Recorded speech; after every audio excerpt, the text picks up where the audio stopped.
Welcome to G Street Fabric's Bernina guide class. This is a 7 series sewing machine tutorial, and this includes the B70QE, B70QE Plus, and the B790 Plus. Today we're going to show you how to set up your sewing machine for embroidery. Having an embroidery module is a great way to enhance your home sewing to the next level. The 7 series machines offers a 13-inch extended free arm to allow you to stitch out large motifs with surface areas as wide as 8 inches by 15 inches. In this two-part tutorial, we'll show you how to set up your machine for embroidery featuring the B790 Plus. To start off, make sure the module and the machine are placed on a stable, even surface. Make sure there's enough space around the machine to allow the embroidery arm to move freely. Carefully tilt your module about 45 degrees up and line it to the ports to the side of the machine. Gently push and then slowly place your module down. Connect your machine to a power supply and turn it on. You'll hear a whirring sound as it turns on, and this is completely expected. But this time, once it turns on and your module is attached, it'll prompt a message for you to lower your feed dogs. You can do so by pressing the button on the side of your machine right here. Once your feed dogs have been lowered, the screen will bring you to a set of yellow folders. But before we go in depth with that, let's change the accessories on our sewing machine from a 9mm to a straight stitch plate, also called the zero stitch plate. And these are ideal for machine embroidery as it provides you with accurate stitches. To remove it, make sure your presser foot is up. Remove the current stitch plate by pressing down the circle on the top right-hand corner. Take it out, then place the new stitch plate on the opening above the corresponding guide pins and press down until it clicks in place.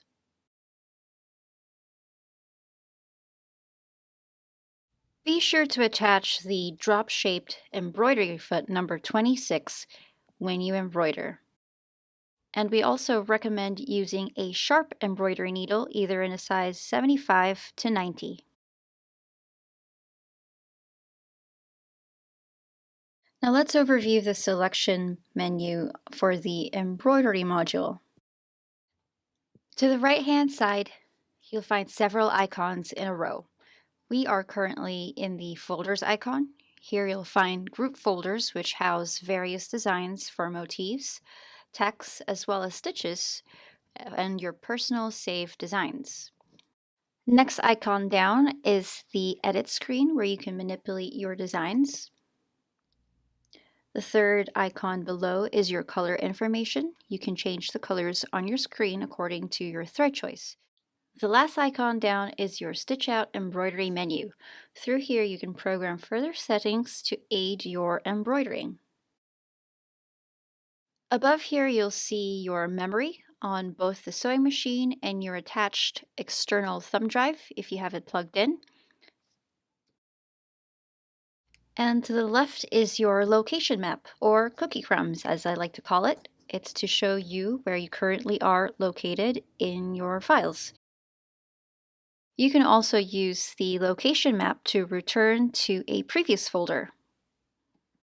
Now let's walk through your built-in designs. First, we have the alphabet with several font designs, the built-in embroidery motif folder, built-in stitches from the sewing mode, and the personal embroidery folder with the heart icon.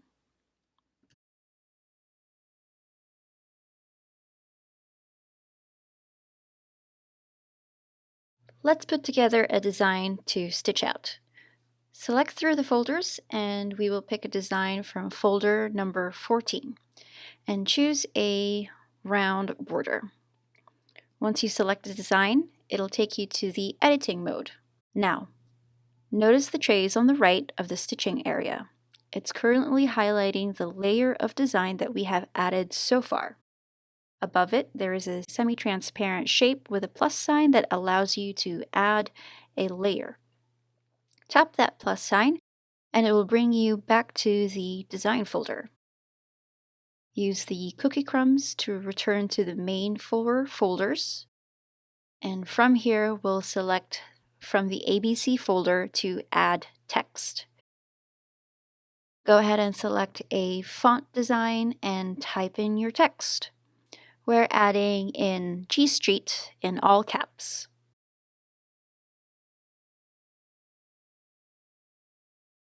Once you're ready, click Confirm. Then it'll add your design to the hoop.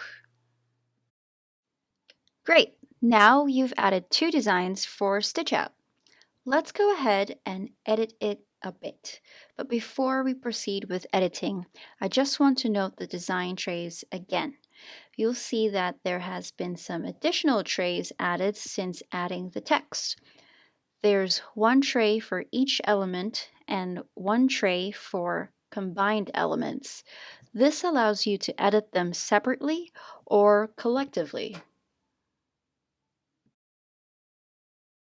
Right now, we just want to edit the text, so we'll go ahead and highlight that tray.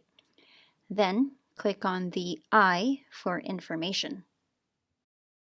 From here, you can see a number of tools you can use to edit your design.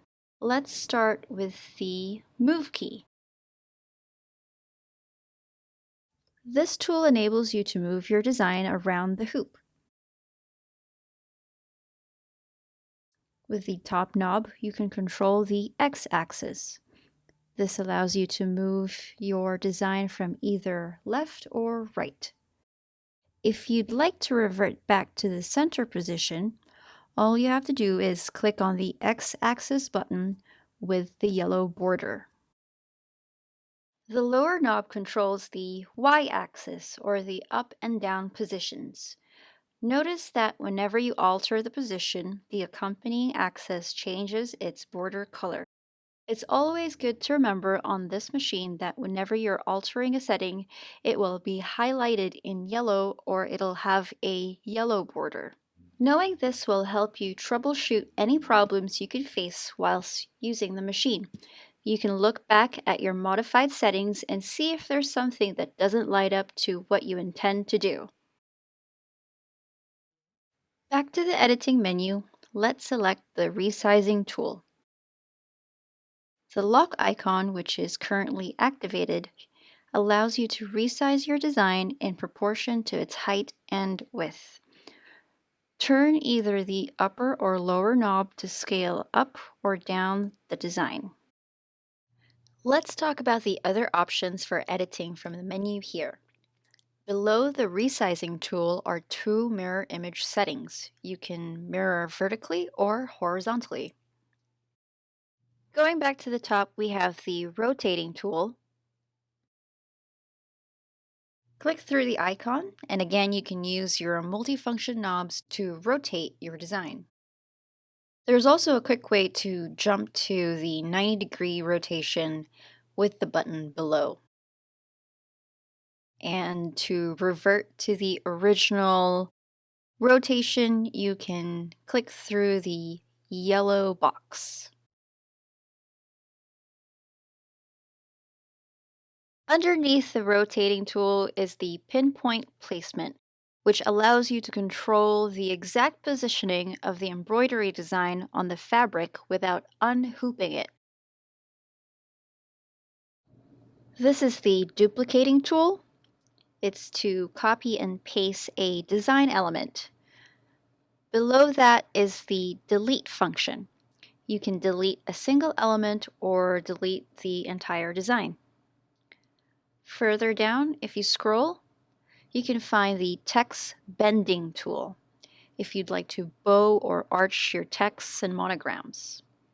On the 790, it has the option to undo or redo, which can come in really handy if you've edited something by mistake. Those are the main editing tools you're most likely to use. We suggest that you take your time and go through the rest of the editing tools in your own time. The great thing about this machine is that it has the call for help feature. That allows you to ask the screen what a button does. Simply tap on the question mark on the right-hand side column, and a blue question mark will appear on the center of the screen, activating this feature. Then, click on the icon that you have a query on. A new window will appear in which a detailed description of the function will be explained. Go ahead and try it out.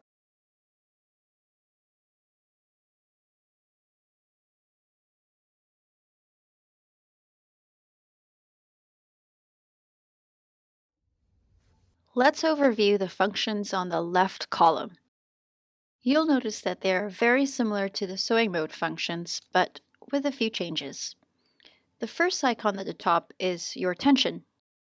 On the embroidery mode, it's automatically changed to 3.0. Ideally, you'll want to keep it at this tension at all times, unless you're using delicate thread like metallic threads.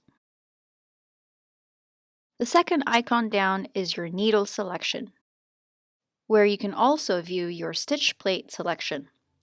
We haven't programmed this yet, so we will need to select the straight stitch plate since that is what we've attached on earlier. The third icon down is the presser foot selection. We've attached the number 26 foot, so we've already selected accordingly. Fourth icon down is the hoop selection. Normally, when you've selected your motif from the design folders, the machine will choose a hoop size for you. You can, however, pick a larger hoop than recommended, but not smaller. Your machine will not allow you to stitch out if your design is too big for your hoop. For this stitch out, we're going to continue using the oval hoop. Then exit the screen. The second to last icon down is the feed dogs indicator. We always bring the feed dogs down when machine embroidering since your fabric is moved in all directions by the embroidery module arm underneath the needle. And lastly, you have your bobbin thread sensor. When it's down to its last 20% capacity, it'll start to flash. Then, when it runs out, your machine will stop stitching. At this point, you will need to replace your bobbin with a fully wound one. That concludes our first part of the embroidery module on the 7 series sewing machines. On the next part, we'll show you how to hoop your fabric and an overview of the stitch out menu. Thanks for watching and see you in the next video.